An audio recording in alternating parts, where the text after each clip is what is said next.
current head of the wealthy and influential Kanzuki Zaibatsu, Karin debuted as a rival for Sakura Kasagano in Street Fighter Alpha 3, and formally introduced in the 1996 manga Sakura Ganbaru. While she carries the air of a prototypical snobby debutante, Karin does have a strong sense of pride and hard work for not only the business ventures and family name, which includes undercutting her own father for majority stake in the Kanzuki estate, but her mastery of the Kanzuki Ryu Kakuto Jutsu. All you need is victory is the family motto. Initially antagonistic, once Karin learned that her victory over Sakura was a fluke, she learned the importance of the fight rather than winning or losing. Her feud with Sakura blossomed into a respectful rivalry and the two became good friends, with Karin being a very powerful ally in Street Fighter V's storyline, The Shadow Falls. And how hardcore is Karin? She obliterated M. Bison with an ion cannon from Command & Conquer. Queen! Shunya Yamashita's illustration is once again brought to life in stunning fashion in this 1/7 scale statue as a part of Kotobukiya's Bishoujo line. I feel Yamashita's art style complements the women of Street Fighter amazingly well.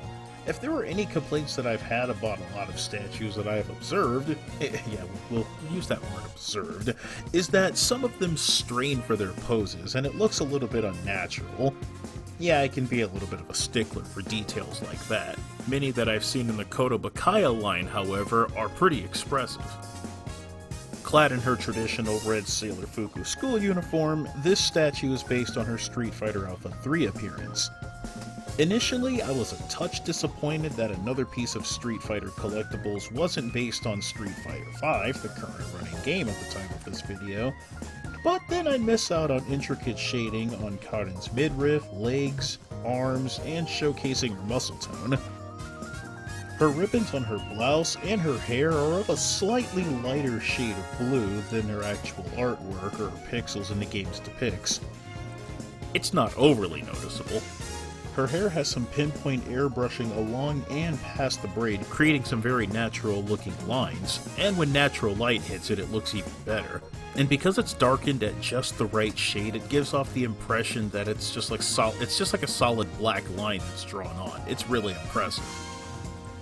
There is a strange white stripe that goes across the top of her head. It looks like she was wearing like a set of gamer earphones or something.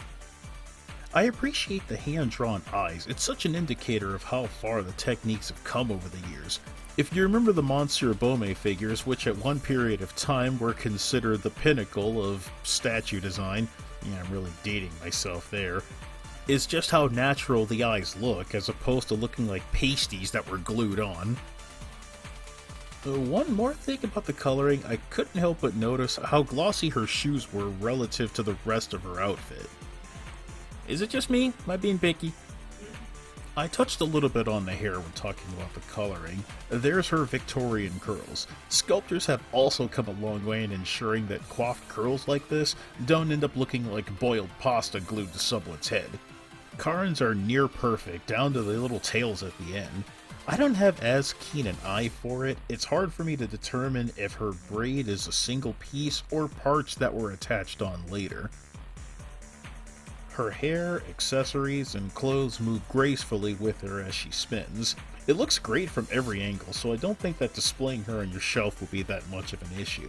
From the zipper on her thermal undershirt to the brown gloves and shorts, there's literally nothing missing. They've captured this character to a T. From Karin's design, she's very photogenic. The base isn't very showy, but it does come with some really cool art decals. Overall, I'd say that Karin Kanzuki's Bishoujo statue was tied with Ibuki's for being one of my favorites in the Bishoujo line. Her pose is simple yet lively, capturing her arrogance, and a little bit of elan perfectly. I'm a sucker for fighting game merch, and Street Fighter's ladies are very ubiquitous in that market.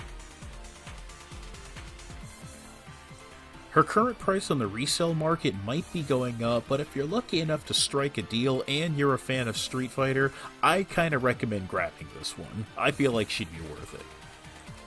Well, with Street Fighter V wrapping up after probably next Capcom Pro Tour season, I don't really think at this point I'm going to be seeing that much more merch from this game in particular. Well, at least I got some SH figure arts out of the deal. Thanks for tuning into this episode of the Unboxening. I'm Colonel Fancy, and I will catch you later.